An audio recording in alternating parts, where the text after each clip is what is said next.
Seguimos ahora con la mesa redonda que lleva por título Propuestas de solución para la crisis económica. Junto a Josep María Jordán tenemos a su lado a Cecilio Tamarit y a su lado a Evaristo Ferrer. Por contaros algo sobre cada uno de ellos y sin entrar en detalles sobre sus largos y extensos currículums, empezaré primero por Evaristo, que será el último en hablar durante esta mesa redonda. Evaristo fue durante muchos años economista en IBM y cuando dejó esa faceta de su vida profesional pasó a dedicarse a la docencia y en la actualidad lo hemos disfrutado algunos como profesor de Economía en la Universidad CEU Cardenal Herrera. También ha dado clases y da clases en la Universidad de Virginia y en algunos másters de MBA. Junto a él, como decía, está Cecilio Tamarit, que también nos dará la última de las conferencias de esta tarde.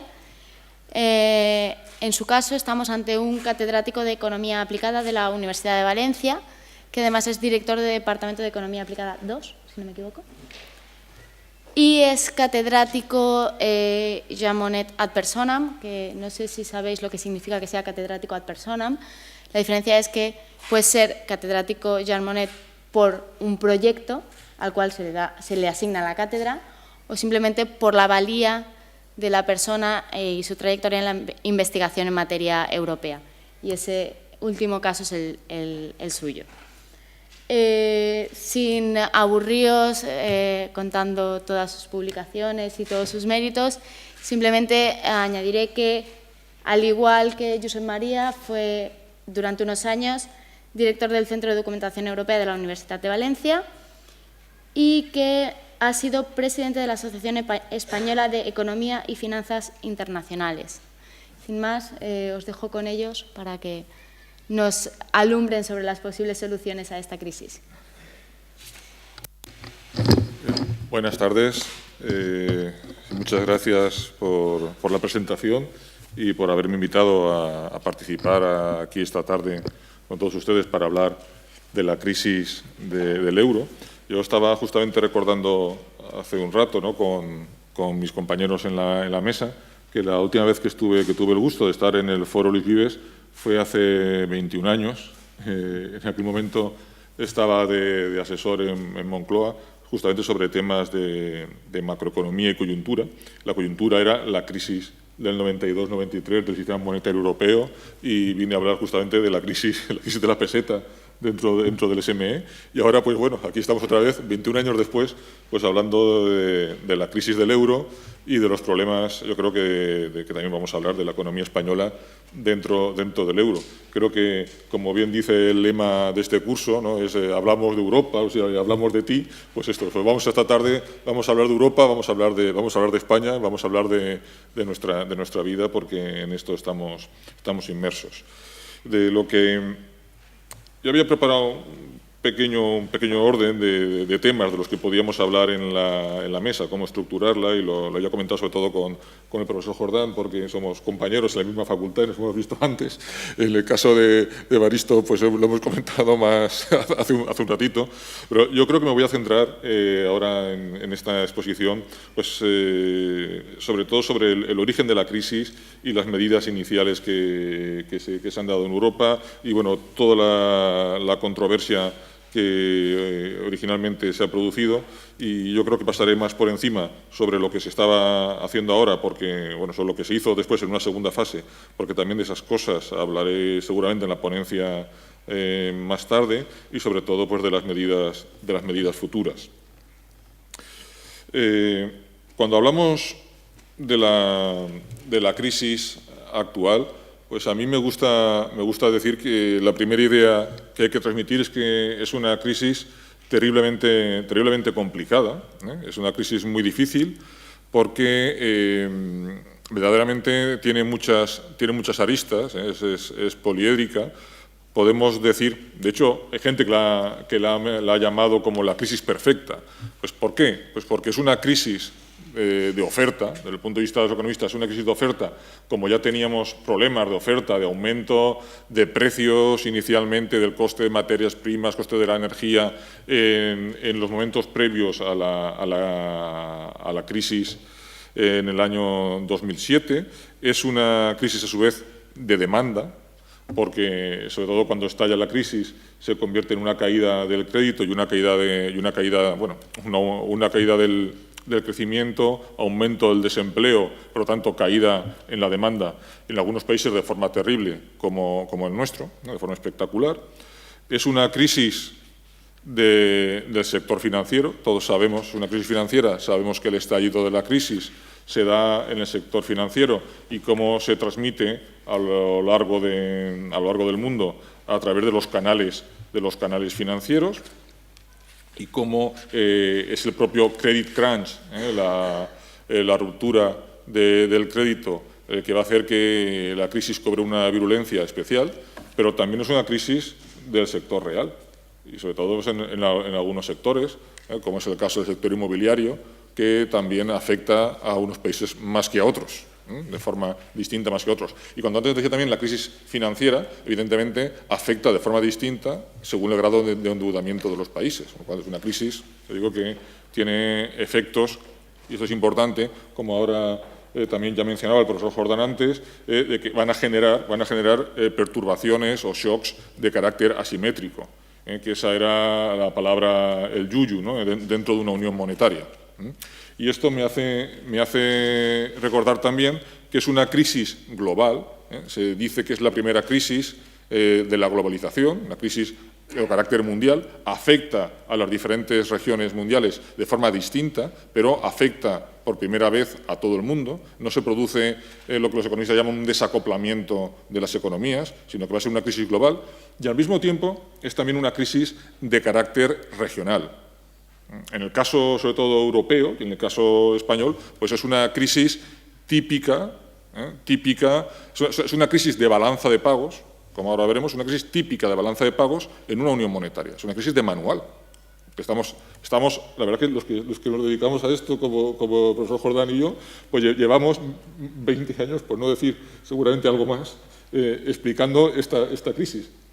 Estábamos toda la vida explicando que esta crisis podía pasar hasta que nos ha estallado en la cara. Y por eso, pues, cuando dicen que los economistas no podían prever o no tenían este tipo de crisis en cuenta, pues simplemente no es cierto. Otra cosa es la capacidad de influencia sobre en fin, los poderes públicos, políticos, etcétera. Entonces, ya digo, es una crisis, por lo tanto, global, y también es una crisis de carácter regional. Es una crisis típica de una crisis de balanza de pagos en una unión monetaria que puede ser completa, como ha sido el caso de la Unión Monetaria Europea, pero que este tipo de crisis pues, han dado también en procesos de crisis monetarias incompletas. En el propio sistema monetario europeo, donde al final teníamos la posibilidad de devaluar nuestra moneda, pero mientras no devaluábamos teníamos una crisis de balanza de pagos, o en sistemas con tipos de cambio fijos o cuasi fijos, como son las propias mesas de cambio, los sistemas de mesas de cambio, o sistemas de dolarización, pues la típica crisis que tuvo también Argentina, etcétera. Bueno, pues lo que pasa es que es un tipo de crisis que en general ha afectado más bien a países en desarrollo, y no estamos acostumbrados a que nos afecte a países desarrollados. Bueno, pues una vez transmitida esta idea que vamos a llevar a lo largo de la presentación, pues ¿dónde estaría? Hay diferentes explicaciones para el origen de la crisis. Yo elijo esta, ¿no? Yo elijo esta, que creo que está bastante generalizada. Es la hipótesis del exceso de ahorro, del saving glut, que estableció el propio Bernanke, como sabéis, el anterior presidente de la Reserva Federal norteamericana. Y es que el origen de la actual crisis está en los desequilibrios macroeconómicos a nivel mundial generados por el propio proceso de globalización.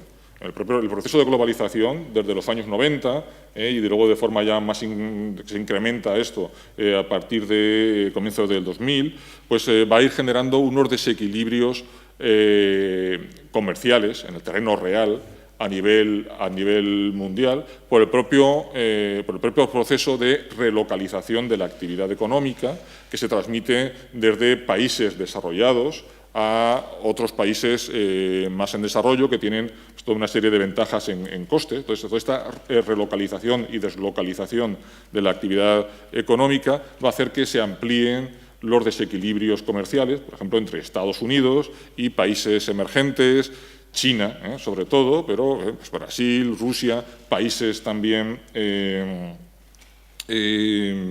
países productores de energía. Y este desequilibrio de carácter real va a tener su contraparte en desequilibrios de carácter financiero. En la medida que el ajuste no se produce a través de cambios o de variaciones en el tipo de cambio entre estas áreas geográficas, es decir, que esto va a hacer que este desequilibrio persista en el tiempo. ¿Por qué no se produce esto? Bueno, pues claro, algunos de estos países en desarrollo van a intervenir en el mercado de cambios para mantener un tipo de cambio que estará por debajo de su nivel de equilibrio para poder mantener el crecimiento vía exportaciones, porque es un modelo de exportación. Es el caso de China, ¿no? Y por eso las quejas, por ejemplo, durante estas últimas 2 décadas de Estados Unidos en las negociaciones comerciales. Bien, eso va a hacer, como digo, que haya también un cambio estructural en la distribución de los recursos financieros, que se acumulen reservas y recursos financieros en economías en desarrollo, que son incapaces de reinvertirlos en sí mismas, porque no solamente hay que tener recursos financieros, sino que hay que tener también un know-how, un conocimiento y una capacidad de tecnología financiera para hacerlo, y también el país que quiera absorber toda esta acumulación de recursos tiene que tener también seguridad jurídica y un entorno institucional favorable para poder hacerlo. Entonces, lo que va a ocurrir es que se va a producir un proceso de trasvase de estos fondos desde países en desarrollo hacia países desarrollados, sobre todo hacia Estados Unidos. Aquí en este gráfico lo que estamos viendo es la parte real. Como ven, en la parte inferior tendríamos el déficit norteamericano y frente a esto tienen el superávit del resto de países que son economías o bien productoras de petróleo o países emergentes y que tienen, como ven, tienen una evolución simétrica, especular, es como un espejo, y más o menos coinciden la parte real con lo que sería el desequilibrio financiero. Aquí pueden ver cómo aumentan las reservas en los países, en los BRICS, por decirlo de alguna forma, en los países emergentes, y cómo a través de fondos de inversión, fondos soberanos, etcétera, se van a ir recolocando en Estados Unidos. Esto va a generar un proceso de ingeniería financiera, de innovación financiera en Estados Unidos, pero que cada vez va a convertir a los activos donde se estaba invirtiendo estos recursos en más opacos, intentando diversificar riesgo y al mismo tiempo proporcionar la rentabilidad adecuada para poder absorber estos recursos. Esto, por una parte, para Estados Unidos era bueno porque le permitía financiar su crecimiento a través del ahorro del resto del mundo, pero por otra parte también iba generando de forma latente, de forma acumulada, un mayor riesgo de inestabilidad en Estados Unidos. Esa inestabilidad que podía llegar de 2 formas, bien porque en un momento los agentes hicieran un cambio en la valoración de los activos estadounidenses, o bien simplemente porque, por la causa que fuese, pues un cambio de expectativas, un conflicto bélico, lo que fuese, se produjese una salida de capitales. Bien, pues esto justamente Esto es lo que se produce con la crisis subprime, que son las cédulas hipotecarias que estaban dentro de, que eran un porcentaje de estos bonos opacos que estaban dando esta rentabilidad relativamente alta y que se suponía segura, porque también estaban asegurados por compañías que pertenecían al final a al mismo grupo empresarial que el propio banco que emitía el bono, en fin, este tipo de cosas, ¿no? Pero bueno, esto es lo que, justamente, este cambio en las expectativas es lo que se produce cuando aumenta la tasa de morosidad del crédito subprime, y esto va a hacer que, al cambiar las expectativas de los agentes, que por una parte se produzca un aumento en la prima de riesgo, por otra parte se produzca un reconocimiento de las posibles pérdidas que estaban teniendo las empresas que estaban comprando estos bonos, por lo tanto una caída en el capital, y también al aumentar la incertidumbre que los bancos, por tanto los mercados mayoristas interbancario no se presten entre sí y caiga también la liquidez a nivel internacional. Bien, pues por una vía u otra esto va a llevar a una caída, a un endurecimiento de las condiciones de crédito y a una caída de la oferta de crédito a nivel mundial, que se transmite, ¿no? Esto es en Estados Unidos, se transmite hacia Europa. Ya estamos en la Unión Monetaria. Entonces, justamente esto es lo que nos comentaba el profesor Jordán antes, ¿no? Cuando estaba comentando los problemas de ajuste en una unión monetaria, veíamos las ventajas y veíamos que el coste era el problema que tendríamos si llegaba un shock que tuviese un comportamiento asimétrico en la unión monetaria. Y desde luego en nuestras clases yo creo que muchas veces habíamos puesto ejemplos de qué tipo de shocks asimétricos podían llegar. Pensábamos que puede ser un shock de oferta, por ejemplo, por un aumento en el precio de la energía, por una guerra en una determinada zona de un país productor de petróleo, porque hubiese un cambio en el gusto de los consumidores, que fuese un shock de demanda, pero que fuese también de carácter asimétrico. Por ejemplo, que también podía ocurrir que un país especializado, por ejemplo, en turismo, pues por una serie, no sé, de problemas, por ejemplo, atentados en la costa, ¿no? Un ejemplo que podría darse, ¿no? Que se produjese una variación de los flujos de turismo de unos países a otros, y eso pues a un país como España, desde luego, le afectaría de forma distinta que a otro, ¿no? Un shock sobre el turismo a España. O sea, saben que solamente, por ejemplo, en las Islas Baleares tenemos más camas hoteleras que en toda Grecia, por ejemplo, ¿no? Entonces, el shock es mucho mayor, ¿no? Entonces, puede tener un carácter asimétrico, o que ese shock de la energía podría afectar también de forma distinta, por ejemplo, a un país que tuviese producción de gas o de petróleo, por ejemplo, como es el caso de, no sé, de Gran Bretaña o de Noruega en el Mar del Norte, o sea, frente a un país no productor como España, etc. Planteábamos este tipo de cosas. Lo que sí que es verdad que no planteamos era el tema de cómo podía afectar un shock justamente un shock financiero. O sea que, desde un punto de vista teórico, esto es un caso de manual. Lo que no sabíamos era, de forma inesperada, por dónde podía llegar, y llegó pues por la parte del sector financiero. Bien, en el caso... ¿Y por qué es esto? Bueno, pues tenían que darse dos condiciones: que el shock viniese de fuera, que venía ya de Estados Unidos, venía como un shock financiero, y que dentro de la unión monetaria hubiese un grado de endeudamiento distinto. Claro, ¿qué es lo que nos ocurrió desde la Unión Monetaria? Que los países del sur de Europa podíamos financiarnos con los tipos de interés del norte, tipos de interés mucho más bajos. Entonces, esto en principio generaba también desequilibrios. Igual que hemos visto que había desequilibrios a nivel global por el proceso de globalización, el proceso de integración a nivel regional generaba también desequilibrios que son naturales. La teoría económica también nos los explica. Desde un punto de vista del modelo neoclásico, pues si tenemos libre circulación de factores productivos, en este caso libre circulación de capital, el capital tiene que circular desde aquellos países que tienen un stock de capital relativo mayor, es decir, que tienen abundancia relativa de capital, a aquellos otros que tienen una escasez relativa de capital y que, por lo tanto, tienen una productividad del capital superior. La productividad marginal del capital es superior y, por lo tanto, pueden proporcionar un mayor rendimiento a ese capital.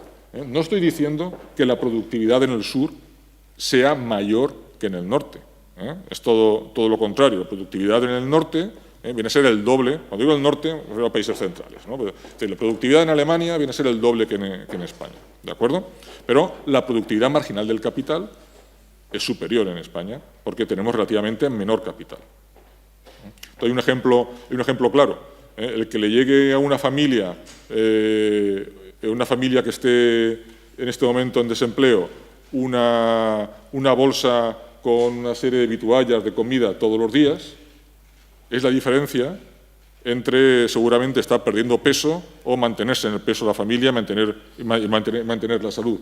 A otra familia que no esté en desempleo, que tenga sus ingresos de renta normales y que esté comprando su comida normalmente, el que le llegue esa bolsa con barras de pan y con unas cuantas latas de atún, seguramente lo único que harán es que engorden o que coja más colesterol o lo que sea. Pero algún cambio lo hará, seguramente añadirá algunos kilos, pero el cambio no es tan dramático como en una familia en escasez.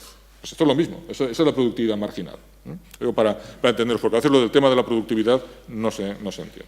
Entonces, es lógico que el capital de los países centrales viniese a países del sur como España. Y también, a su vez, los modelos intertemporales lo que nos explican es que al mejorar las expectativas de beneficio por el propio proceso de integración monetaria y a un tipo de interés bajo, el tipo de interés es el precio que pagamos por el dinero. Por lo tanto, si el precio del dinero es bajo, es lógico que hagamos comercio de dinero intertemporal y, por lo tanto, que consumamos ahora cosas que íbamos a consumir en el futuro o que hagamos inversiones ahora que íbamos a posponer para el futuro, porque el precio ha bajado. ¿De acuerdo? Entonces, el comportamiento con estos incentivos era un comportamiento perfectamente racional. El tema está, y el resultado fue pues este desequilibrio. Aquí lo que tenemos en el gráfico de la izquierda, tenemos el superávit de los países centrales frente al déficit de los países periféricos, que, como ven, tiene también un comportamiento bastante simétrico o especular. Claro, esto en un principio no se vio como un problema, porque la unión monetaria, la unión monetaria en su conjunto, como ven, está equilibrada. El norte se equilibra con el sur. Entonces, frente al resto del mundo, la Unión está equilibrada, incluso tiene un ligero superávit. Tenemos un ligero superávit frente al resto del mundo. Pero dentro de la Unión tenemos un desequilibrio fuerte frente a economías, a países acreedores, frente a países deudores, que es la contraparte del desequilibrio real. Que tenemos entonces un desequilibrio financiero también. Entre unos acumulan y los otros estamos financiados. Claro, si esa financiación, que eso es lo que ven también en la parte de la derecha, tienen la parte financiera. Bien, pues si esos recursos se utilizan de forma correcta para mejorar infraestructuras, hacer inversiones, etcétera, eso tiene que generar un rendimiento y con eso podremos devolver lo que nos han prestado. Si eso no se utiliza de forma correcta, pues por ahí puede venir el problema. Si el déficit se mantiene en el tiempo y no se ha utilizado de forma correcta. Y a su vez, estos desequilibrios de alguna forma están también indicando problemas de competitividad, como también nos comentaba el profesor Jordán antes, ya viéndolos aquí de forma clara en este gráfico, podrían ver el tipo de cambio efectivo real, que es una forma de medir la competitividad entre los países. Tenemos que la pérdida de competitividad desde el año 98, como tienen con base 100, que sería el comienzo de la Unión, en fin, cuando se fija el tipo de cambio, ¿no? antes de la Unión, hasta el año 2008, sobre todo, hasta el año, aquí lo tienen, a ver, sí, esto sería aquí, con el puntero, creo que eso sí que lo ven, ¿no? Aquí tendríamos, a ver, sí. Esto viene a ser el año 2008, pues es el máximo de diferencia entre la línea púrpura de abajo, que es Alemania, frente a España. O sea, la mayor diferencia está entre España y Alemania, que, como ven, pues va pues entre 20 y tantos, 30 puntos de diferencia, que era lo que antes Evaristo nos comentaba, ¿no?, de cuando se acercó Krugman a la mesa a una mesa redonda también que convocó el presidente Zapatero en su momento, y le dijo bueno, que teníamos que devaluar entre un 20 y tantos %, ¿no?, los salarios de los españoles para recuperar la competitividad. Bueno, pues de una forma un poco burda, pero lo tenemos ya en este gráfico, se puede ver de forma bastante clara. Entonces, eso es un problema. Entonces, claro, ¿qué es lo que nos había hecho, sobre todo, a España mantener este crecimiento a lo largo de estos últimos años? Y para esto hay un ejercicio muy interesante que es comparar Portugal con España, y vemos que, bueno, en los diferentes gráficos que no voy a explicar porque ya no me queda tiempo, pero lo que vemos que en otras variables no nos diferenciamos nada de Portugal, pero en cambio nos diferenciamos en la parte, en el cuadrante de abajo de la derecha. Esto es un artículo que publicó en su momento Blanchard, que es el economista jefe del Fondo Monetario actualmente, es profesor del MIT, no me sale la fechita. Bueno, pues bueno, es el chart, el B4, que es el de las finanzas públicas, el que tienen a la derecha, en la parte de abajo, a la inferior de la derecha. Como ven que la diferencia entre los dos países está tanto en el déficit como en la deuda pública acumulada. Y es que la diferencia era el rigor presupuestario que había tenido España desde comienzos desde el comienzo de la Unión Monetaria, sobre todo desde el año 2000, frente al comportamiento de Portugal. Claro, esto es lo que vamos a perder rápidamente con la crisis. Yo creo que aquí sí que hay un problema claro de diagnóstico por parte de las autoridades económicas españolas, evidentemente, que fue un desastre, pero la verdad es que también a nivel comunitario. Entonces, en el año 2008, la economía europea entra en recesión, la mayor recesión desde que se había generado la Unión. Es la propia Comisión lo dice, es la recesión más profunda desde la creación de la Unión Europea. Y bueno, la Unión Europea, junto con el propio G20, va a pensar que la recesión no va a ser relativamente corta y aplicar políticas de carácter expansionista. El resultado de entonces se intentaba, la verdad es que, y eso también podemos luego entrar en polémica, podemos decir, a corto plazo, intentar por lo menos que no se muriese el enfermo, ¿no?, por ir ganando tiempo a corto, pero eso con medidas de inyección de liquidez, plan de rescate financiero, en este caso sobre todo para otros países europeos. En España no, porque teníamos el mejor sistema financiero del mundo, uno de los más sólidos, eso es lo que nos dijeron en el año 2008, y entonces se lanzan también medidas para mejorar la supervisión del sistema financiero, que eso es de cara al futuro, y se deja funcionar a los estabilizadores automáticos, que eso es normal, y que en el caso de la economía española pues implicaría más o menos 2/3 del déficit que tenemos actualmente, con lo cual también una buena parte de las críticas que se hace al gobierno anterior en este sentido no están justificadas. 2/3 de lo que tenemos, o quizá algo más, son los propios estabilizadores automáticos, que vienen por mayor gasto social y caída dramática de ingresos fiscales. Y luego pues hay una parte, un 20 y tantos %, que sí que es política de carácter discrecional y que fue una política seguramente, ahora lo vemos, claramente equivocada, ¿no?, discrecional, anticíclica. Claro, como partíamos de una base buena, pues hemos podido, pensábamos que teníamos margen, pero ese margen cae rápidamente porque empeora el déficit de forma también muy rápida, y aunque la deuda pública era relativamente baja, las expectativas rápidamente cambian en los mercados financieros y nos quedamos sin financiación. Y a partir de aquí vemos que un problema de deuda privada se convierte en un problema bancario, en lo que es la segunda fase de la crisis. La tercera fase es que ese problema bancario, al ser rescatada la banca finalmente, se convierte en un problema de bonos soberanos, ¿no?, de riesgo soberano, y al final aquí estamos ya en un problema político entre los diferentes países de la Unión para ver cómo resolvemos esto y ver cómo lo ajustamos. Por tanto, el impacto que estamos teniendo es contracción del PIB, elevación del desempleo, una tasa de mortalidad empresarial tremenda. Esto se aplica a todo, y a España siempre pues con un plus. Problemas financieros claros, tanto bancarios como de deuda soberana, y problemas institucionales en el proceso de integración, que es lo que tenemos en este momento. Y yo creo que aquí pararía. Entonces, y ahora, muy brevemente, casi como una película que continúa la primera parte de Cecilio, Sigo yo. Fijaos bien que, bueno, entonces, esta mesa redonda es, bueno, propuestas, la crisis y propuestas de salida, ¿no? De entrada, Cecilio nos ha dejado en esta instantánea, ¿no? Una Unión Europea con esa divergencia norte-sur, en donde los países del sur éramos los más desequilibrados y los más vulnerables, con ese círculo vicioso endiablado, pues en donde una deuda privada se convierte en deuda financiera, después deuda pública, etcétera, ¿no? Entonces, en el contexto de una unión, como hemos dicho antes, en donde el euro, bueno, el euro ni tenía más herramientas y el mismo euro estaba sometido, digamos, al riesgo de desaparecer, ¿no? Entonces, ¿qué hacer?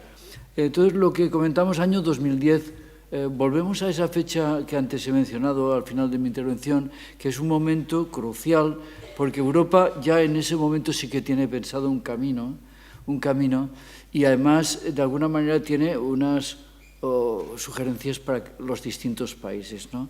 España, vemos que es un país tremendamente endeudado y que el endeudamiento le ha venido por el frente exterior, de alguna manera, pues ese desequilibrio exterior, y por ahí es el primer frente, el primer agujero que tiene que ir cerrando, ¿no?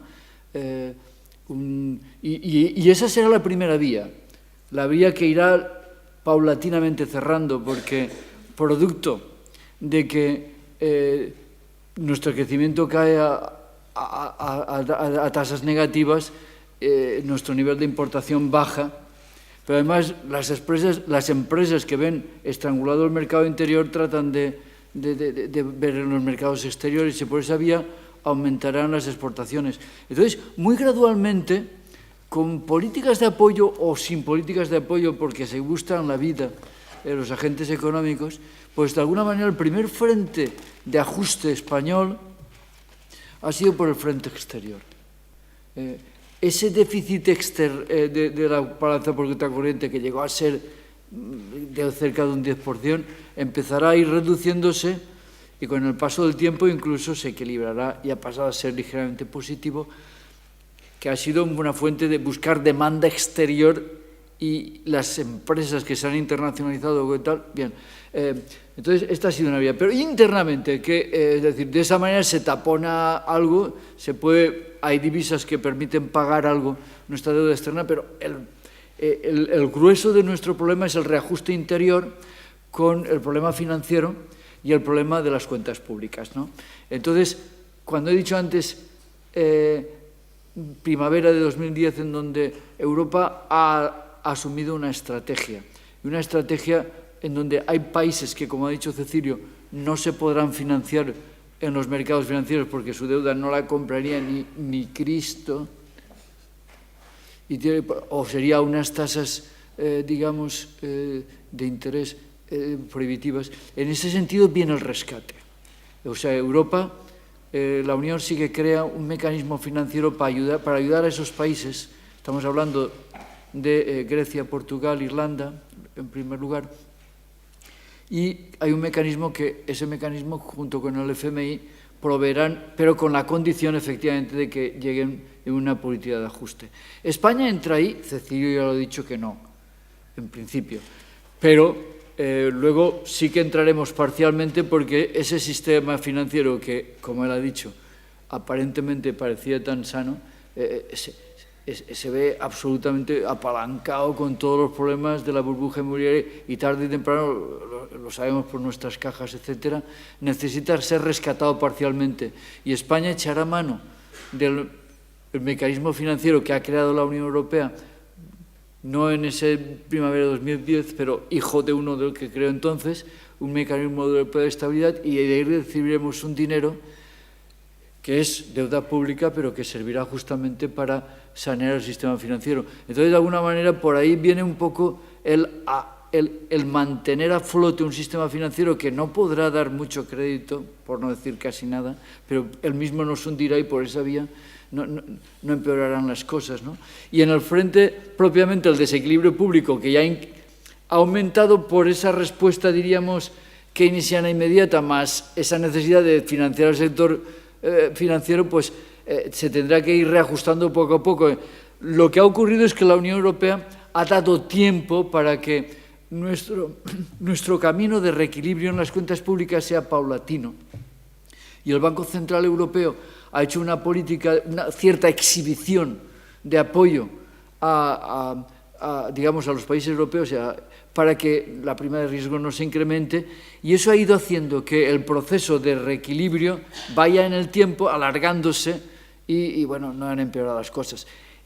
Recordemos un momento excepcional donde el presidente del Banco Central Europeo, ante la duda de que pudiera ser financiable, digamos, los bonos españoles y de otros países, dijo, haré lo que sea, ¿no?, para que sí que tengan soporte financiero, y eso estabilizó la prima de riesgo e incluso la condujo a la baja. Lo que estoy diciendo es que de las primeras medidas de respuestas que fueron muy keynesianas y que nos llevaron a esa crisis que él ha dicho de la deuda soberana, etcétera, hemos pasado a una segunda etapa con una gestión de la crisis en donde internamente el frente de desequilibrio externo que se va corrigiendo. Una política, diríamos, monetaria que evita que se compliquen más las cosas. Y una política fiscal de reequilibrio que se dilata algo más en el tiempo y que hace que, de alguna manera, pues, haya mínimamente oxígeno para no morir en la UBI. Y mientras tanto, pues, ¿qué es lo que faltaría? Y así voy a ir acabando mi intervención y se lo paso al profesor Evaristo. Pues lo que ha faltado en este contexto, es decir, probablemente todo lo que he dicho era inevitable y algunas cosas se han hecho mejor y otras peor, pero mientras tanto, economías como la española, que estábamos tan tocadas, y otras, ahí hubiéramos podido necesitar una mayor solidaridad externa de la Unión, porque en ese diagrama, en ese gráfico donde hemos visto el espejo simetría norte-sur, nosotros asfixiados por una mala gestión, desde luego, y los otros con cierto oxígeno, pues en el contexto de una unión, para que funcione la unión, desde luego nosotros tendremos que saber gestionar mejor las cosas, pero un oxígeno para que no muramos mientras aprendemos a gestionarlo mejor era preciso. Entonces, aquí se nos ha graduado el oxígeno. En otras palabras, la solidaridad la necesitábamos y la necesitamos para que la crisis no sea tan dañina en este sentido. Desde el norte se nos dice que tenemos que aprender, y es verdad, tenemos que aprender, pero bueno, es decir, de alguna manera ya estamos aprendiendo y necesitamos oxígeno. Entonces, hay mecanismos europeos, aparte de que ciertos países como Alemania y otros actúen de manera más expansiva, ayudando a que nuestra contracción no se empeore. Sí hay instrumentos europeos. Lo que pasa es que tenemos un presupuesto europeo que es limitado por exigencia, diríamos, legal, y que aunque tiene algunas políticas muy bien concebidas, pues de alguna manera tiene esa limitación financiera. En estos momentos la Unión Europea, más allá de tener unas políticas que luego a lo mejor ya irá planteando Cecilio, ¿no?, de coordinación, de convergencia y estabilidad, tiene también políticas estructurales. Y la más importante que todos conocemos son pues la política de cohesión económica y social con los fondos estructurales, etcétera, ¿no? Esta política hoy tiene mucho sentido dentro de una estrategia a medio y largo plazo de la Unión Europea, que es la Estrategia Europa 2020, ¿no?, en donde hay toda una priorización de proyectos que irían bien en la línea que necesita una economía como la española, que es modificar su modelo de crecimiento, aligerando el peso que ha tenido nuestra economía, el peso del sector construcción y otros, y recuperar el peso de la industria y estos sectores que son en donde puede ganar competitividad. Entonces, los proyectos europeos irían en consonancia con una estrategia de desarrollo regional en donde justamente se dé ese recambio en nuestro modelo de crecimiento. Entonces, lo que quiero decir yo es que más allá del corto plazo, que es inevitablemente de cierta austeridad y reequilibrio, no lo podemos evitar. Mientras tanto, podría venir un cierto oxígeno desde el frente europeo un poco mayor y individualmente de países que tienen más margen que nosotros para gastar, para que su política expansiva revierta sobre socios como nosotros, ¿no? Entonces, en resumen, para Cecilio la película la había dejado en ese momento tal, y lo que en estos últimos 2-3 años, y lo que estamos viendo es un esfuerzo por mejorar la política de la Unión y ciertas políticas de austeridad y de ajuste en cada país que están tratando de ir recuperando la temperatura diríamos, del comatoso, pero que puede mejorar aún más con un mayor apoyo exterior. Dejo la película en estos momentos para que Evaristo pues diga su parte.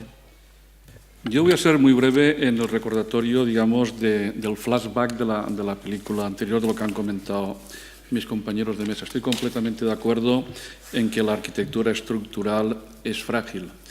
No somos un área monetaria óptima. Evidentemente hay mucha diferencia entre Hamburgo y el Algarve portugués o entre la zona de Luxemburgo y Sicilia. Por otra parte, se pecó de optimismo y dar el título universitario para formar parte del euro, aprobando solamente 5 asignaturas, se ha revelado que ha sido totalmente insuficiente. Para formar parte del euro había que haber aprobado renta, productividad, estructura económica más equilibrada y posiblemente así, cuando llegase la crisis, no hubiésemos tenido tanto problema. Segundo punto, la entrada en el euro se hace con trampas y esto lo sabemos todos.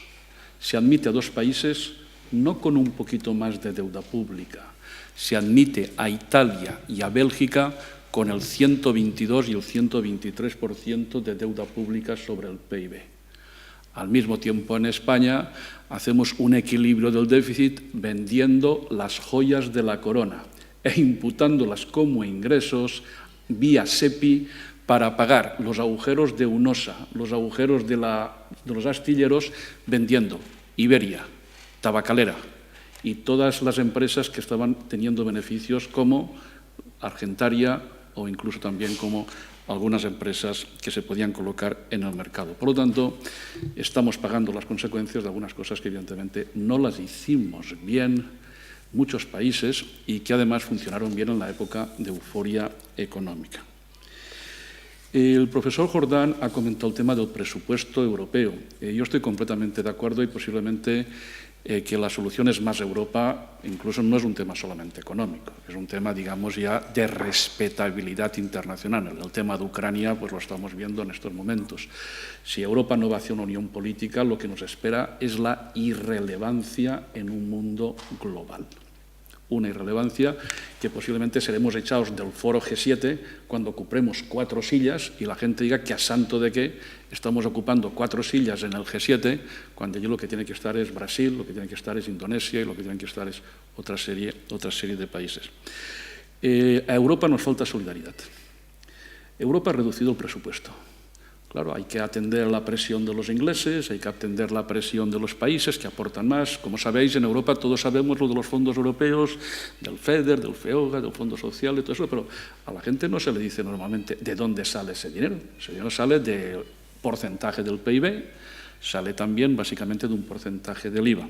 Y el presupuesto europeo, que era un 1,2 aproximadamente sobre el PIB de toda la Unión Europea, ha sido reducido al 1%. Por lo tanto, digamos que nos encontramos con que la respuesta por parte europea ha sido poco solidaria. Yo, con ánimo de una cierta provocación ante mis compañeros de mesa, me gustaría lanzar una propuesta que ya es muy conocida y en donde Europa sí que podría mostrar un cierto nivel de solidaridad. Avanzar hacia un tesoro único. Emitir deuda pública conjunta conforme vayan venciendo los bonos de los países, hasta un límite del 60%. Hasta un límite del 60% los países podrán renovar su deuda pública en los mercados y aparte esa deuda tendrá un color azul. La idea no es mía, la idea es de varios foros internacionales que la han propuesto. Mientras que lo que pase del 60%, en el caso de España, con el gráfico que ha presentado el profesor Jordán, y debido a nuestros 954.000 millones de euros que contra un PIB que salió el viernes de 1.022.000 hacen ese casi 95%, por lo tanto España nos tendríamos que financiar con un 35% con unos bonos emitidos solamente con nosotros que tendrían otro color, un color rojo, para que la población, para que todos nos diésemos cuenta de que el ajuste es necesario y que normalmente el nivel es el nivel pues, del Pacto de Estabilidad y antes el del Tratado de Maastricht. Y por lo tanto, pues que tengamos una cierta fase de mejora, porque hasta un 60% nos podíamos financiar a un mismo tipo de interés cercano al de Alemania. ¿Cuál podía ser ese tipo de interés? España nos estábamos financiando el viernes al 3,5%. Alemania posiblemente se está financiando al 1,5, al 1,6. Claro, Alemania se niega en redondo. Alemania dice, ¿a qué santo me voy a juntar yo con toda esta gente del sur para emitir deuda conjuntamente porque me van a pedir los mercados un punto o punto y medio más de tipo de interés? Pero esa solidaridad de los alemanes prácticamente la necesitamos. A los señores del Banco Central Europeo hay que decirles bien clarito que si los americanos han cuatriplicado el balance de su Banco Central, de la Reserva Federal, nosotros no nos podemos quedar con un balance que además se está reduciendo debido a que los créditos extraordinarios que dio a finales de 2011 y 2012 el señor Draghi, la banca los está devolviendo para presentar balances un poquito más aseados. Por lo tanto, el Banco Central Europeo tiene que hacer el próximo jueves algún tipo de mensaje, porque además no puede quedarse callado. La situación se complica por el tema de inestabilidad ucraniana, que puede afectar a temas de costes de gas, puede afectar a los mercados, como ya hemos visto en la bolsa en el día de ayer. Por otra parte, el Banco Central se tiene que alinear con el siglo XXI. El Banco Central se debe de olvidar del siglo XX de financiarse con garantías reales hipotecarias. El Banco Central tiene que admitir titulizaciones de créditos a pequeñas y medianas empresas. Como todos sabéis, porque muchos sois de ADI, de económicas, para pedir dinero a un Banco Central hay que presentar avales, hay que presentar colaterales. Estos colaterales son garantías. ¿Y esto qué son? Son bonos del Estado. Pero también valen cédulas hipotecarias. Pues bien, a las cédulas hipotecarias le quitamos un poquito de corte de pelo, le quitamos un poquito más de pelo para que no se dé tanto dinero en base a cédulas hipotecarias y sacamos un instrumento nuevo que son titulizaciones de créditos a pymes, para que sobre todo la banca española se entere de que realmente si quiere conseguir más financiación al 0,25% del Banco Central Europeo, lo que tiene que hacer es dar crédito a las pymes, titularizarlo inmediatamente, no hace falta ni que lo venda, puede hacer la titulización marrón, esa que han inventado, que se lo quedan ellos dentro de una empresa filial, pero que al mismo tiempo la puede presentar al Banco Central Europeo. Señores, aquí lo que ha pasado es lo siguiente. Wall Street ha cocinado la mayor crisis de la historia. Los economistas posiblemente nos hemos equivocado. Le hemos llamado hasta un nombre equivocado. El nombre que se merece esto es la Gran Depresión II, no la Gran Recesión. Entonces tenemos que tomar medidas a la misma situación. Todos habéis estudiado que durante la Gran Depresión I la tasa de paro en Estados Unidos alcanzó el 25%. En España estamos ya desgraciadamente acostumbrados. El problema que tiene Europa se llama empleo. Y por lo tanto hay que meter más solidaridad y meter más las castañas. Tesoro único, Banco Central Europeo. Y que además haga una política de comunicación el próximo jueves en donde diga que va a aumentar la cantidad de euros en circulación. A ver si tira hacia abajo el tipo de cambio, porque lo que no podemos admitir es que los japoneses dupliquen la masa monetaria en un escenario de 2 años para provocar inflación dentro de su país y al mismo tiempo abaratar el tipo de cambio e hincharnos a Europa de coches japoneses fabricados en Japón. Que la Reserva Federal haya fabricado dólares por un tubo y aquí nosotros estemos mirándonos un poquito la situación pues para no infligir la inflación. ¿Qué inflación? Si la inflación va camino en estos momentos de desaparecer, como consecuencia de que la globalización lo que está llevando es a una convergencia de precios, una gran convergencia global. Los precios están subiendo en China y están bajando en Europa. Por eso es lo que se tendrían que enterar un poquito. Necesitamos acciones y que alguien haga algo. Por cierto, cuando los americanos dicen, ¿y si llamo a Europa? ¿A quién tengo que llamar? La famosa frase de Kissinger. Pues posiblemente ahora también nos lo tendríamos que pensar. Bueno, espero haber dicho suficientes cosas como para provocar un pequeño debate.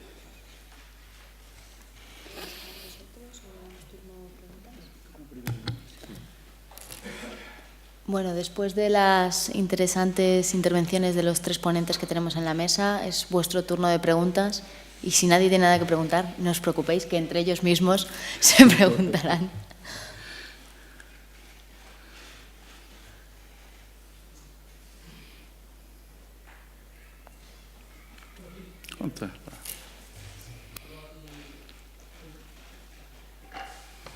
Al respecto de la inflación y esto, bueno, yo he oído por ahí, no sé si será cierto, que resulta que la deuda que se debe es, pues no sabría decirte cifras, pero es mayor o sea, la deuda entera de Europa es mayor que el propio dinero real que hay en Europa, la propia liquidez. ¿Eso se sabe? O sea, ¿se me entiende la pregunta? Primero, ¿se me entiende lo que estoy diciendo? Sí. Bueno, la cantidad de dinero... piensa una cosa, por ejemplo, tú mismo. Piensa el dinero que llevas encima. Los estudiantes, por definición, tienen poco dinero, pero posiblemente en la libreta de ahorros tendrás un poquito más del que llevas encima. Te tengo que decir, como tú bien sabes, que el dinero de la libreta de ahorros tuyo no existe, no está fabricado, solamente está apuntado. ¿Vale? Por lo tanto, digamos que la cantidad de dinero es diferente de la que hay. La deuda que tenemos, por ejemplo, en España es la siguiente. La deuda pública son 954.000 millones. La cifra de referencia de España desde hace muchos años es sencillísima. Facturamos 1 billón. El PIB de España es 1 billón. 1,022 el año pasado, 1,029 el año anterior. Llevamos ya con una facturación de 1 billón.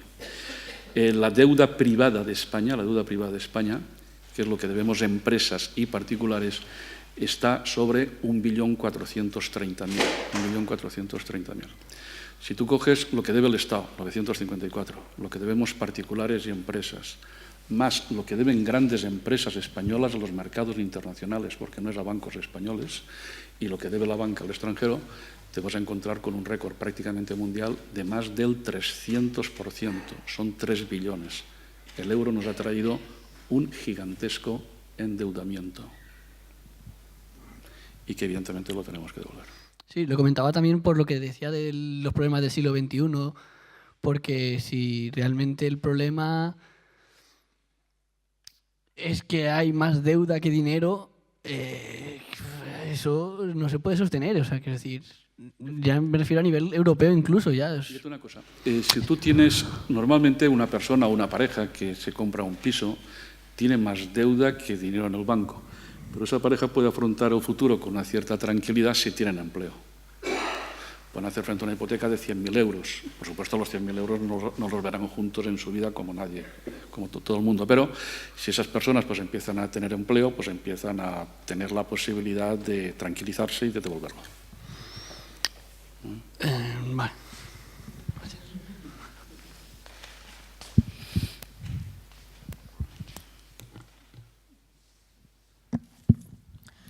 ¿Qué opinan ustedes de algunas personas que piensan que la alternativa sería salir del euro? Bueno, sí, yo me he referido a algunas posturas nostálgicas, ¿no? Es decir, qué lástima no tener la vieja peseta y tener una política monetaria propia y un tipo de cambio. Modificaríamos el tipo de cambio y Santas Pascuas, ¿no? Pero eso es absolutamente muy superficial, ¿no? Creo que en estos momentos sería la ruina más impresionante que podría haber. Primero porque nuestra interdependencia con las otras economías, nuestra deuda está nominada, la deuda de particulares, ¿qué significaría reconvertir la deuda que ahora tenemos en euros en una moneda propia que evidentemente se tendría que superdevaluar en relación, sería una ruina total, ¿no? Creo que, además, es decir, que sería un desastre, pero además es que si lo hubiéramos tenido la posibilidad de devaluar, cuando decíamos España, teniendo la devaluación como recurso, pues devaluaba y ya está, pero normalmente la devaluación, sin ir acompañada de otras políticas más modernizadoras de la estructura productiva, la devaluación es posponer para después otra vez los mismos problemas de competitividad que se van repitiendo en el tiempo. En definitiva, haber entrado en el euro y haber apostado por una política de estabilidad era también una invitación a hacer una política muy moderna de desarrollo, es decir, una política que piense en la competitividad, en la formación de la mano de obra. El problema es que se nos olvidó eso en los años de bonanza, ¿no? De expansivos, en donde creímos que, bueno, teníamos la gallina de los huevos de oro con ese dinero que fluía de fuera, ¿no? En resumen, no estoy desviándome de lo que tú has dicho. Hay dos respuestas a tu pregunta. Una, la más inmediata. Estar fuera del euro en estos momentos sería algo más que suicida, ¿no? Sería absolutamente suicida. Pero dos, estar en el euro está bien, recordando cuál era el compromiso de entrar en una moneda única en un contexto muy estable, que las políticas más importantes en ese contexto son las de oferta y las de estructuras. Nosotros en estos momentos tenemos que apostar por eso, acomodar nuestra capacidad productiva a las demandas, nuestro mercado laboral también a las posibilidades, emprendedurismo, es decir, y esto no se consigue con devaluación ni con nada, esto se consigue, digamos, con un país que asume sus retos con con los pies en el suelo y con la seriedad que toca. Entonces, en definitiva, creo que no necesitamos suicidarnos. Estamos donde estamos y estamos mal, pero podemos salir adelante con un propósito, diríamos, de ir allá, ¿no? Y no tenemos necesidad de nostalgia en la vieja peseta. Esto es un poquito, ya sé que estamos en un momento difícil y la gente como vosotros jóvenes, pues la esperanza, pero de alguna manera se puede echar para adelante y hay capacidad para ello, sobre todo si se practica una cierta solidaridad europea aún más, ¿no? Es decir, yo no sé si me paso con la botella medio llena siempre, que suelo hacerlo, pero vamos, lo pienso. Sufriríamos una catástrofe enorme. Es decir, un escenario de devaluación posiblemente supondría que en el primer día la moneda nueva peseta tendría una devaluación muy drástica. Muy drástica, que a veces hay gente que se ha publicado de más de un 50%. La deuda que tenemos es una deuda nominada en euros y en dólares. Nunca podríamos juntar la cantidad de dinero suficiente para pagar nuestras deudas. Entonces, bueno, ¿y qué hacemos si no las pagamos? Pues quedamos completamente fuera de la financiación internacional hasta que los mercados se olviden de eso durante muchos años. Por lo tanto, el país no tendría financiación y como necesitamos financiación para pagar pensiones, necesitamos financiación para pagar el presupuesto público, pues tendríamos que hacer ajustes brutales dentro de la economía del país. Por otra parte, mientras estaba escuchando al profesor Jordán, estaba pensando pues, en un libro de Luis Garicano que acaba de publicar, que se llama El Dilema, y que básicamente, pues, un poco el mensaje que Garicano incluso ha contado en la televisión es ¿qué queremos ser? ¿Dinamarca o Venezuela? Pues si hacemos devaluaciones competitivas acabaríamos pues, como Venezuela, mientras que lo que tenemos que hacer es ser más rigurosos, ser más productivos, posiblemente ser bastante más serios en la gestión pública y tratar de ser como los países del norte. Ahora bien, a los del norte hay que pedirles solidaridad, porque si esta orquesta desafina, posiblemente ellos también lo pueden pasar bastante mal. El país está lleno de MediaMarkts, de Sleckers, de Lidls, de Aldis, y se están hinchando a vender aquí productos en grandes cantidades. Por lo tanto, una política de moneda propia, lo más normal que traería también un nacionalismo económico con aranceles. Por lo tanto, explotaría posiblemente la Unión Europea. Voy a provocar un poco, pero, por ejemplo, soy francesa y noto cada vez más en Francia que hay esta protección nacionalista, entre comillas, de comprar todo hecho en Francia. Hay varios ejemplos de empresarios y emprendedores que intentan producir productos que se suelen hacer en China o en países asiáticos, hacerlo en Francia en costes más o menos iguales, pero respetando también los trabajadores. Y no estoy diciendo que es el mejor ejemplo, pero tampoco pienso, cuando usted habla de suicidarnos, yo pienso que en España, con el discurso de moderación, ¿cómo se dice? ¿Salarial? Moderación salarial, pues es una manera que los españoles se suicidan. Quiero decir, no es bajando sueldos de los españoles que vais a ser más competitivos y que España va a salir a la crisis. Personalmente es lo que pienso. Porque no ha demostrado, el hecho de bajar los sueldos los últimos 5 años de manera brutal, no ha demostrado que España está saliendo de la crisis. Hay sectores que sí. Mira, por ejemplo, el sector del automóvil. El sector del automóvil en España está mucho mejor que en Francia. Inclusive, Francia posiblemente tome medidas. Las medidas que han tomado empresas como la Ford y otras en España han sido durísimas. O incluso, por ejemplo, el caso de Nissan de aceptar una doble escala salarial para toda la gente nueva que entra. Es un tema que es durísimo y tremendamente desagradable. Pero en estos momentos hay producción de la planta de Ford de Bélgica que se cierra, y si pasamos por la noche por la Ford veremos cómo están instalando de día y de noche a toda prisa una planta de montaje para fabricar el Mondeo, el Galaxy y el S-Max, que junto con el Kuga y algunas versiones del Focus, pues posiblemente el año que viene pues van a duplicar prácticamente las exportaciones. Es decir, fíjate que normalmente en temas de excesivo nacionalismo tenemos que ir con muchísimo cuidado. En España hay empresas que son globales y que son empresas de éxito y que dan muchísimo trabajo en España. Pueden llamarse Zara, pueden llamarse Mango. Unos fabrican más aquí, otros fabrican menos aquí, pero tienen cuarteles generales aquí en España, tienen gente de diseño, de logística y dan montones de puestos de trabajo. Un proceso mundial de renacionalización, de vuelta al proteccionismo, incluso presenta más peligros que no solamente los económicos. Presenta un escenario de entreguerras, un escenario de hace 100 años. Por eso preocupa bastante. Tenemos que ir a posiciones bastante más abiertas, aunque también con la colaboración de la solidaridad de la gente. El ejemplo de los coches en España para mí se llama deslocalización, que ahora España es mano de obra barata para el resto de países europeos en el norte. Correcto. Es correcto. Los costes laborales por hora en España están en 24 euros.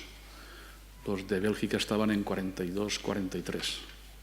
Por lo tanto, todo eso ha venido prácticamente aquí.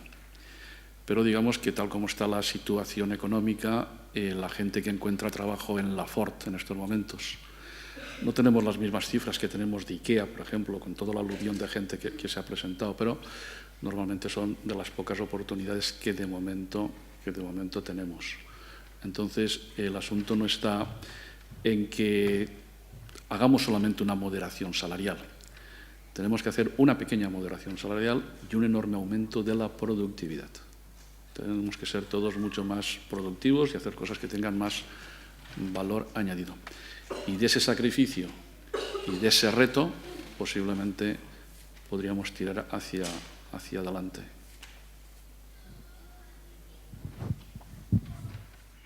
Es mucho sacrificio que pedimos a los españoles, lo siento, pero, por ejemplo, el caso de la Ford en Alfafar, los empleados de la Ford tienen que trabajar sábado y domingo incluso sin aumento de salario ni nada. Correcto. Es correcto. Antes, un trabajador de la Ford, cuando tenía que ir un sábado, hace 7 o 8 años, lo que ganaba ese sábado era fantástico. Ahora mismo, todas las empresas de automóviles tienen cuenta corriente horaria. La cuenta corriente horaria es pues, que la hora del sábado cuenta como un poquito más de una hora de un día normal. Pero digamos que todo eso lo que nos ha permitido es salvar al primer sector económico de este país, que son las 17 plantas de vehículos que tenemos. Somos el segundo fabricante de coches, el primero de furgonetas. La primera empresa de Valencia se llama la Ford, la primera empresa de Barcelona se llama Volkswagen, la segunda de Barcelona se llama Nissan, la primera de Aragón se llama General Motors, la primera del País Vasco Mercedes-Benz, la primera de Castilla y León Renault, con 2 plantas. Y así podemos llegar hasta la provincia de Ávila, donde Nissan también es la primera empresa. Coca-Cola se enfrenta a un abandono de vuestra generación, que posiblemente prefiere otro tipo de cosas. Coca-Cola en estos momentos está en un proceso de reconversión y de concentración. Posiblemente el daño que se están haciendo en su imagen les va a afectar durante muchísimo tiempo. El caso de Coca-Cola es un caso de manual también. Es un caso que lo estamos explicando los profesores de economía cuando explicamos que los objetivos de una empresa es maximizar el beneficio. Esto es así. Entonces no podemos disimularlo. El objetivo de una empresa no es ganar dinero, y como gano dinero pues ya está bien la cosa, ¿no? El objetivo de una empresa es maximizar. Y si van a maximizar el beneficio cerrando 4, 5, 6 plantas porque piensan que pueden tener mejores economías de escala en otras, pues es prácticamente lo que están haciendo. Y el que se produzca una deslocalización hacia estos países, bueno, a lo mejor como el caso nuestro ahora, no puede crear tensiones dentro de la Unión Europea, puesto que no se ha conseguido ni la Unión Económica ni la Unión Política, no puede crear tensiones en estos otros países pues centrales o más o menos centrales y de alguna forma hacer más difícil esa unión política y económica. No, básicamente Alemania practica la deslocalización en los países del este. La gente que se compra un Volkswagen Touareg tiene que saber que está hecho en Bratislava. La gente que compra algunos motores de Audi, esos vienen de Hungría. Alemania utiliza el Interland de la República Checa, de Eslovaquia, de plantas en Polonia para tener mano de obra barata. Pero hay que decir muy claro que con la deslocalización actualmente lo que está pasando es que está volviendo el trabajo a España. Vamos a ver. La imagen que se tiene es que la faena se ha marchado a China. Se marchó a China y se marchó a Asia. Pero en estos momentos hay faena que está volviendo no solamente a Europa, no solamente a España, sino también a Estados Unidos. Y el motivo es el siguiente. Nosotros somos más competitivos, los chinos son más caros. El tipo de cambio de China también les está perjudicando. Y en muchos procesos hay que hacer series pequeñas, estar cerca del mercado. Los chinos no han solucionado su problema de calidad, de fiabilidad. Y por lo tanto, pues en la Comunidad Valenciana, calzado. El calzado intermedio está volviendo. El calzado de lujo prácticamente nunca se fue. Pero cada vez hay empresas que están fabricando prácticamente más aquí. Posiblemente en Estados Unidos está apareciendo también inclusive hasta con el textil. En textiles, digamos, de gama alta, en textiles técnicos, en tejidos, digamos, incluso sofisticados. La globalización, la gran ventaja que tiene es que es un proceso permanente. Es un proceso permanente y que plantea oportunidades y problemas continuamente. ¿En qué medida el no conseguir plenamente, en un tiempo relativamente breve, esa unión política y económica puede de alguna forma afectar al euro y a la unión, a lo que sea la unión monetaria? Es decir, quiere decir que si otras zonas, el caso de Estados Unidos, el caso de Japón, pues ya tienen su unión política, su unión económica, su unión. El caso de aquí no conseguir es en breve esa unión monetaria, esa unión política y económica, cómo puede afectar al euro y cómo puede afectar, pues un poco también a esa presencia a nivel global de Europa.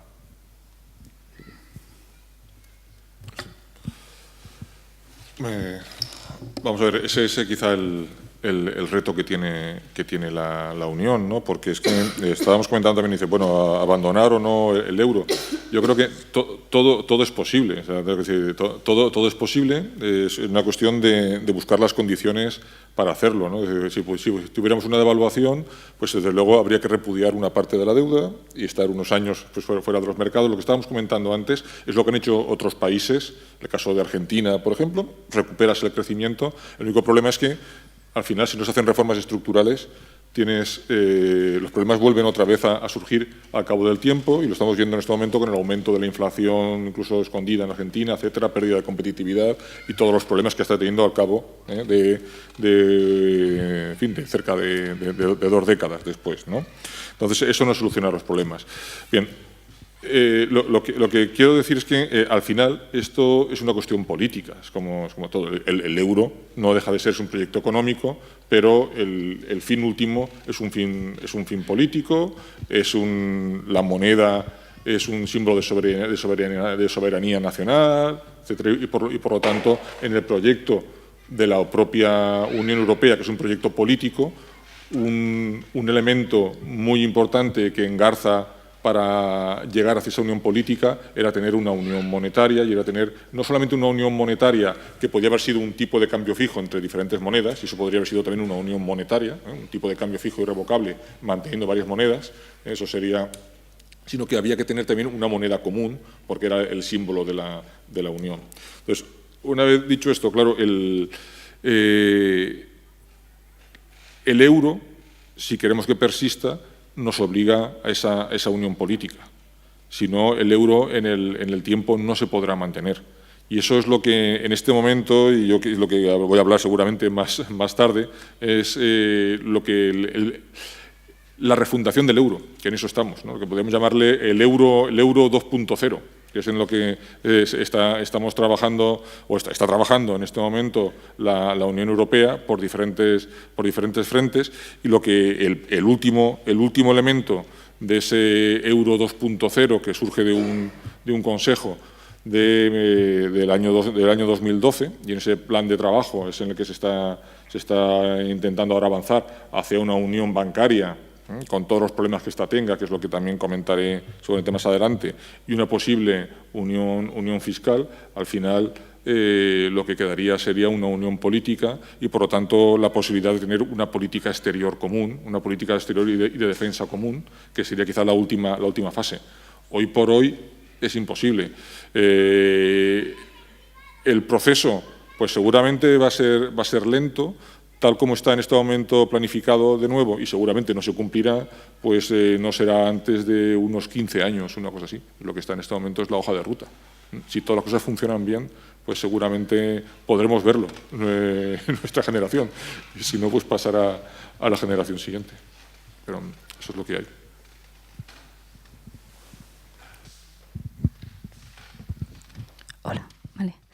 Hola, muchas gracias por la ponencia. En primer lugar, yo no he estudiado economía, me resulta un poco complicado seguir estas ponencias. Yo me dedico yo soy músico y estoy estudiando educación social y magisterio. Quería preguntaros que desde el ámbito, ¿qué podemos hacer desde el ámbito social y desde el ámbito de la educación con respecto al título de esta ponencia? Gracias.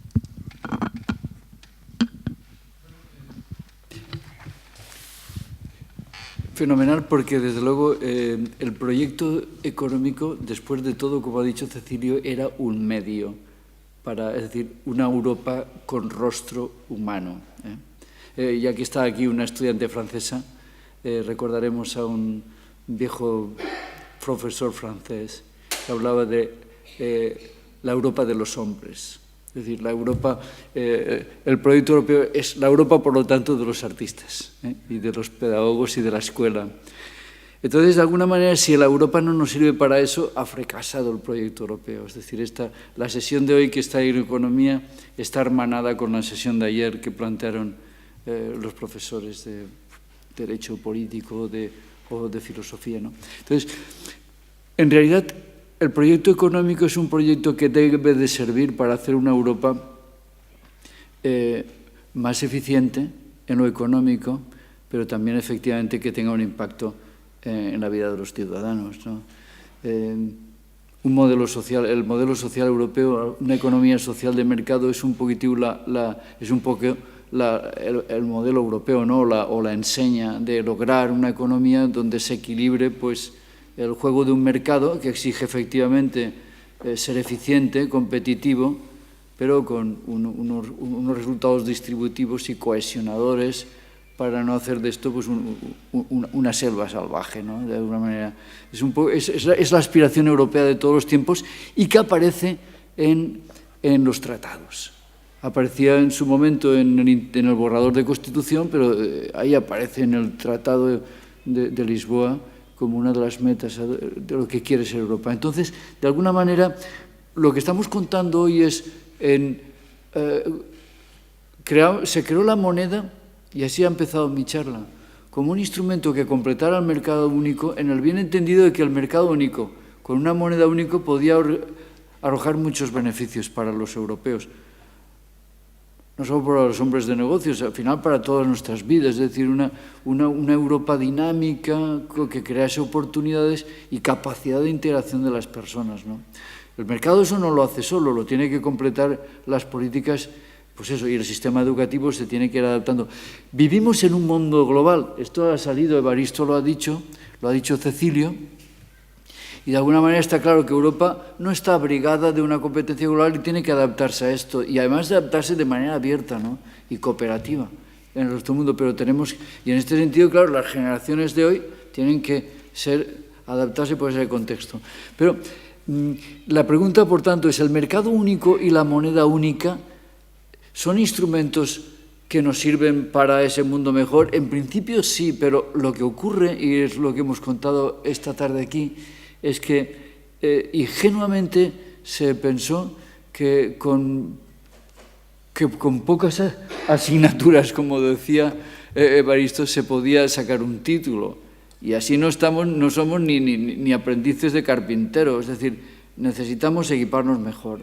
Lo que tenemos que hacer es aprender. Esta crisis tendría que servir justamente para robustecer, refundar el euro o refundar estos instrumentos justamente con la solidez que toca para recuperar de esto un proyecto europeo que vaya más allá de la economía. De esto se trata.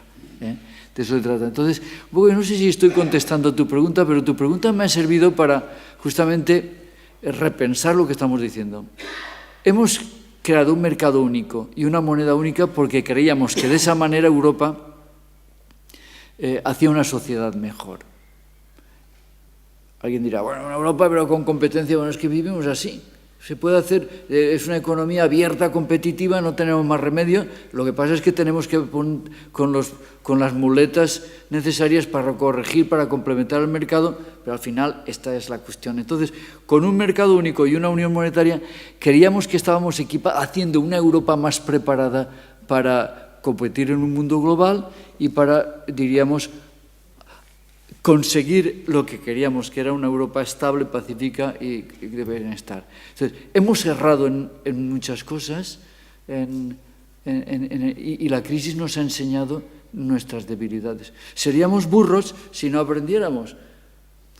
Y lo que estábamos tratando de decir, y va saliendo de las conclusiones nuestras, es que la solución no es volver al pasado.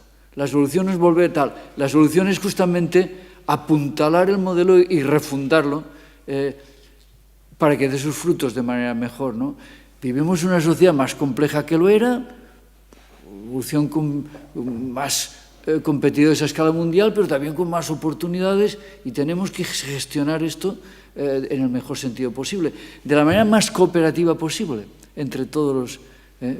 y a veces lo que falta es un poco de diálogo y de entendernos mejor a escala nacional y a escala europea. Y esto yo creo que es un poco también lo que tenemos que aprender, a mejorar ese autismo que a veces practicamos, ¿no? Pero yo creo que a un músico como tú, y te lo dice alguien que es un apasionado de la música, como yo, y a un enseñante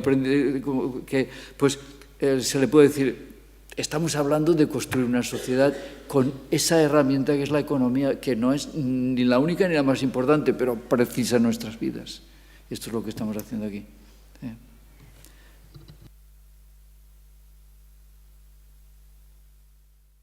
Me gustaría añadir a esta chica que dentro de la estrategia de Europa 2020, los objetivos principales, aparte de la innovación, del medio ambiente, etcétera, pues es sobre todo la integración social, el empleo, la educación, y todo esto se ve claramente a través de los nuevos programas de la Unión Europea para 2014-2020, que enfoca mucho en programas de cultura, de intercambios de artistas, de músicos.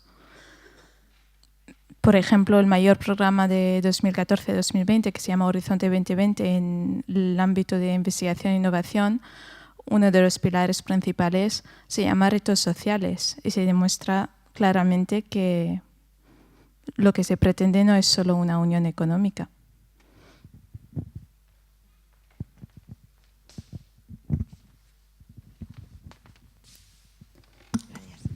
Hola, buenas tardes. Quería consultarles su opinión al respecto de dos temas que me preocupan. Fundamentalmente empleo. Empleo en tanto en cuanto el envejecimiento de la población en España es considerable. la salida de personas muy preparadas, buscando más allá de nuestras fronteras un futuro mejor, unas pensiones muy en el aire y una inmigración que presiona por el sur y cierra en Suiza, independientemente de los tratados que pueda haber tras el último referéndum, que haya esa expansión y ese movimiento de gente preparada. ¿Qué nos depara el futuro? Es decir, la Unión Europea, ¿qué respuestas puede dar a esto?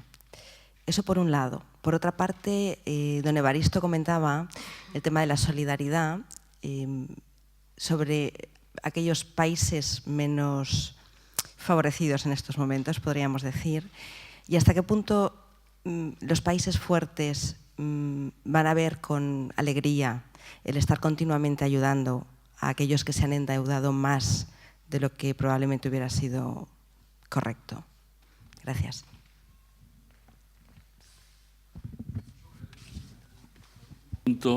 Mi opinión personal es la siguiente. Europa, digamos que en estos momentos tiene unos dirigentes que nacieron mucho después de la Segunda Guerra Mundial.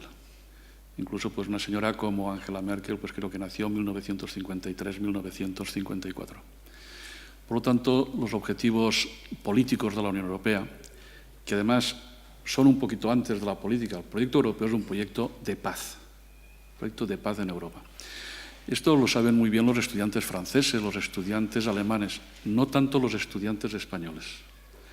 Europa se hace para que no haya más guerras entre Francia y Alemania después de una guerra en cada generación, franco-prusiana, 1870, Primera y Segunda Guerra Mundial, donde las familias estuvieron perdidas prácticamente en cada una de las guerras. Una cosa curiosa que en España tampoco se conoce, porque digamos que se conoce sí pues el nombre de Jean Monnet, de Robert Schuman, pero hay una casualidad que no es casualidad, y es que los padres fundadores de Europa son de regiones fronterizas. Alice de Gasperi, del Alto Véneto de Italia, contaba que en los últimos 100 años su pueblo había sido masacrado 7 veces, unas veces por los austriacos, otras veces por los franceses. Por lo tanto, una serie de señores, cuando termina la Segunda Guerra Mundial, deciden que esto no vuelve a ocurrir nunca más y que hay que hacer lo que sea, incluso cosas económicas, sacrificios, para que haya equilibrio y paz en Europa. Pero cuando la gente ya esas cosas se las cuentan y son historias de sus mayores, porque claro, y yo suelo, por ejemplo, en mi clase enseñar una foto que a mí me emociona mucho, y es de François Mitterrand y el canciller Kohl cogidos de la mano en una conmemoración de la batalla de Verdún. Claro, es que Kohl fue un jovencísimo soldado del Tercer Reich con 15 años y Mitterrand estuvo a punto de ser fusilado por ser miembro de la Resistencia. Pero todo eso contado a Angela Merkel es una batallita. Es una batallita de una batalla de los abuelos. Por lo tanto, Europa posiblemente ha perdido el foco de los enormes riesgos que tenemos. Incluso ahora con el tema de Ucrania, ya con el tema de Yugoslavia, ya nos teníamos que haber enterado de lo que vale un peine y de que tenemos que tener una unión política para ser capaces de poner un poquito de orden y también de tranquilidad en nuestro patio trasero, como se hartan de decirnos los americanos, que dicen, bueno, pero ya está bien, hombre, que no sois capaces ni de controlar el patio trasero de vuestra propia casa. Por lo tanto, no es un tema económico, tenemos que avanzar mucho más. Tenemos que avanzar mucho más y aparte no pensar en posiciones de nacionalismos porque posiblemente el asunto lo empeoraría bastante. Y luego los otros temas que has planteado, pues casi prefiero que lo comenten ellos, pero el tema del envejecimiento es un tema general en Alemania, por ejemplo, también, y en España también. Es un tema que la sociedad europea pues posiblemente los tenemos que replantear. Yo estuve la semana pasada en Estados Unidos y es una cosa que a mí siempre me asusta de Estados Unidos. Me asustó ver tanta gente mayor trabajando. Incluso me atendió mucha gente mayor que eran abuelitos respetables, que por tener bajas pensiones tenían que estar trabajando de guías, de conductores de pequeños autobuses o en supermercados o de asistencia a la gente. Entonces, tenemos que ir con cuidado en ese tipo de cosas. Hay que esperar más solidaridad de arriba. Habría que aumentar el presupuesto europeo.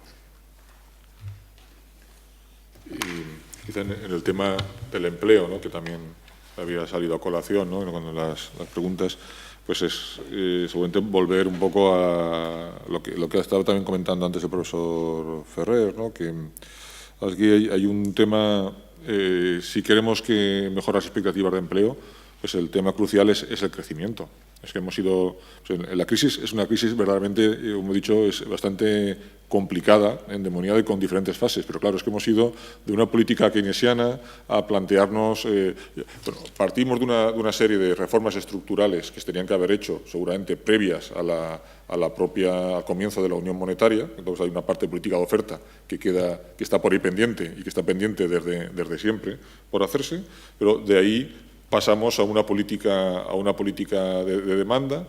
De la política de demanda, aumento del gasto público, como no es posible financiar en los mercados internacionales, pasamos a una política de consolidación fiscal. En este momento, esa política de consolidación fiscal, lo que se está haciendo es que se está intentando expandir algo en el tiempo para justificar el ajuste y para que no sea tan nocivo sobre el desempleo. Y estamos empezando a hablar de iniciativas de nuevo para fomentar la demanda, de forma más espaciada, pero a través vía presupuesto comunitario, vía capacidad de endeudamiento por parte del Banco Europeo de Inversiones, utilización de algunos fondos del propio Banco Europeo de Inversiones que en este momento no están utilizados, a través, y yo creo que aquí es lo más importante, es lo que también estaba comentando antes el profesor Ferrer, que sería sistemas de condonación de deuda, de condonación parcial de deuda, reestructuración de la misma, él ha comentado uno de las propuestas que hay, ¿no? Esto de los bonos azules y bonos rojos, pero bueno, hay pues por lo menos, prácticamente hay como una media docena en este momento de propuestas, y hay en este momento un mandato a un grupo de trabajo del Banco Central Europeo que tiene que salir en cuestión de semanas, está para marzo, por lo tanto está ya que tiene que salir un sistema de redención de deuda, ¿no? Un grupo de trabajo para redención de deuda, y la parte buena es que los alemanes, que antes no querían oír ni hablar de esto, en este momento empiezan a hablar también ya de redención de deuda, porque en este momento la deuda, por ejemplo, de España, en el ritmo en el que vamos, es insostenible. En este momento aún está dentro de unos parámetros de sostenibilidad, pero seguramente si no conseguimos crecer, pues en cuestión... Yo creo que sería a lo mejor hacia el 17 o 18, pero seguramente el año que viene empezaremos a tener problemas de nuevo otra vez en los mercados financieros. Fácilmente. Este año es un año de impasse.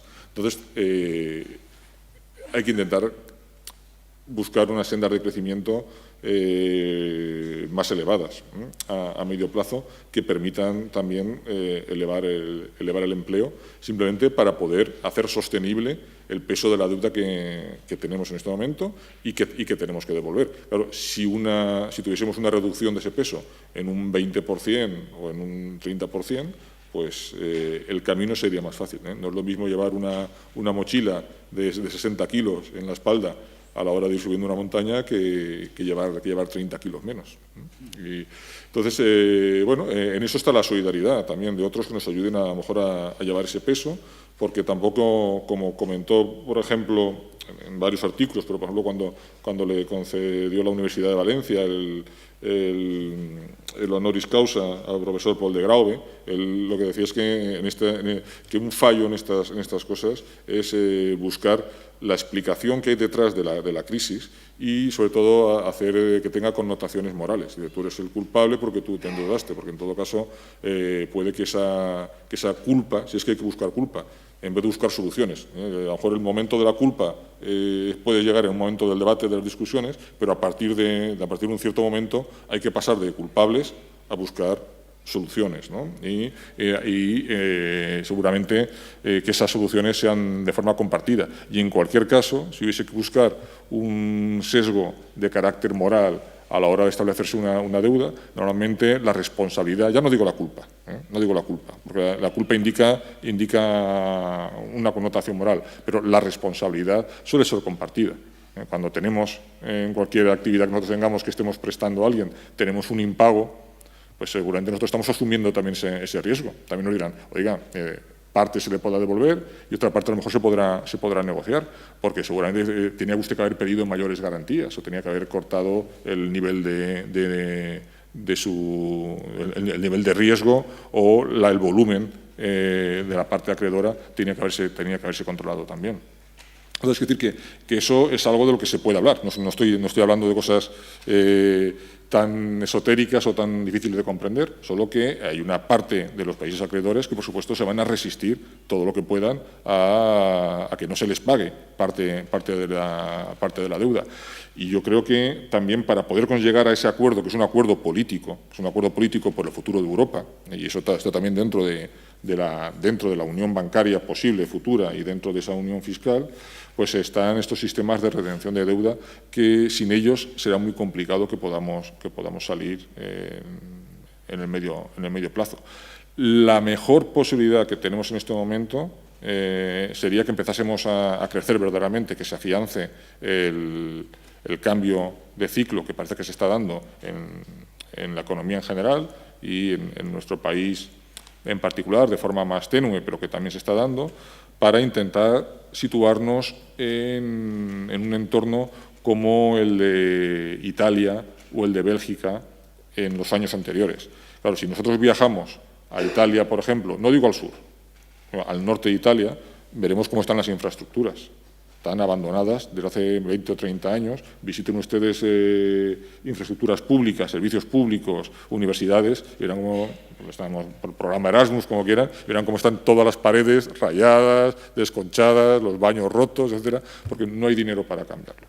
Bueno, pues ese es el mejor escenario que podemos tener en el caso de la economía española, que tengamos unos niveles de inversión muy bajos en los próximos 20 años para poder pagar el endeudamiento que tenemos actualmente. Por eso, el tema de llegar a un ajuste, de llegar a un acuerdo político de redención de deuda es muy importante en nuestro caso. Hasta ahora no estaba en la agenda, ya está. Entonces, es lógico también que un acreedor quiera entonces participar, quiera intervenir la economía de la persona que está endeudada.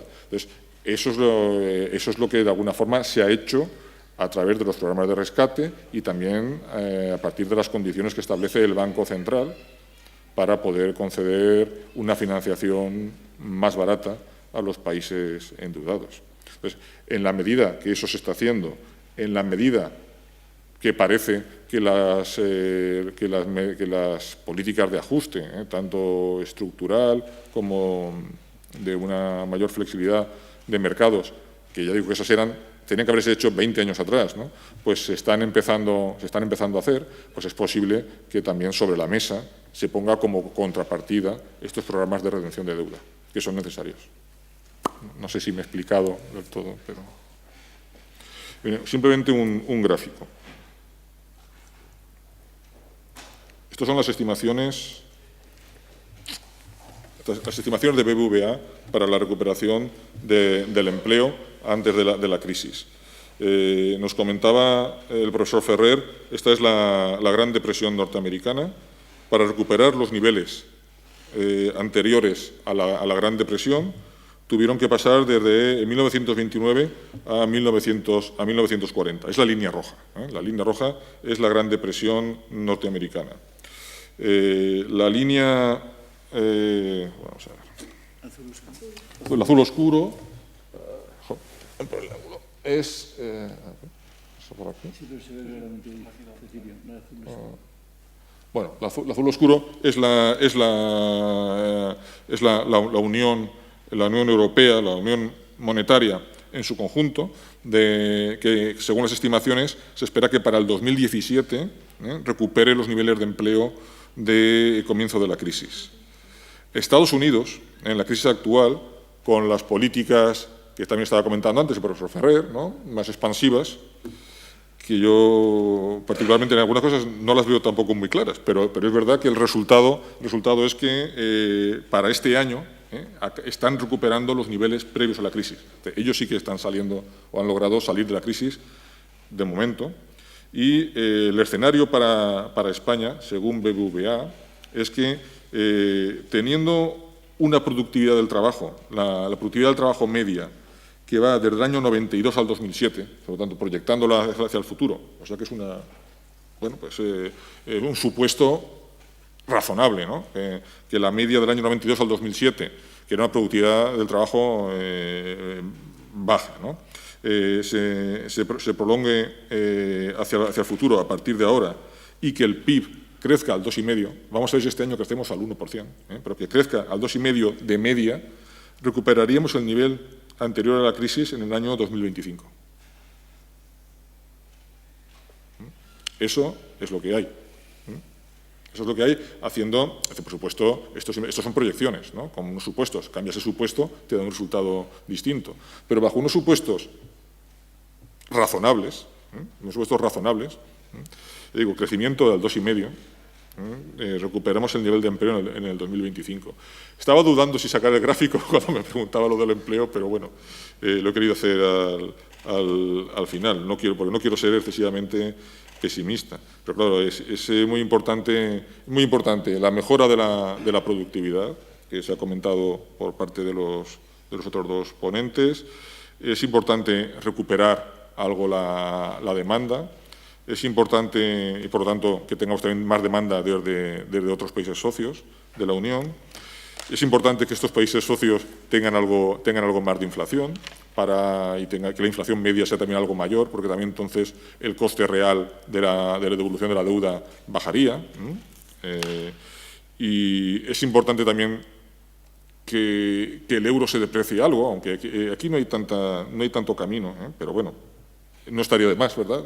Una ayudita más, sobre todo para la parte de producción, que cada vez es mayor, que estamos exportando fuera de la Unión Europea.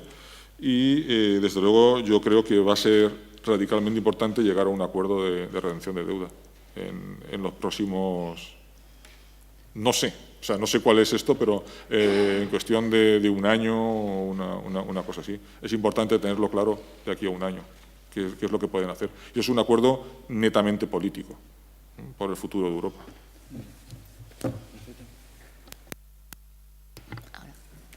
Bueno, dejamos aquí la mesa redonda, damos las gracias a los tres ponentes y en breve comenzaremos con la última de las ponencias a cargo de Cecilio Tamarit. Gracias.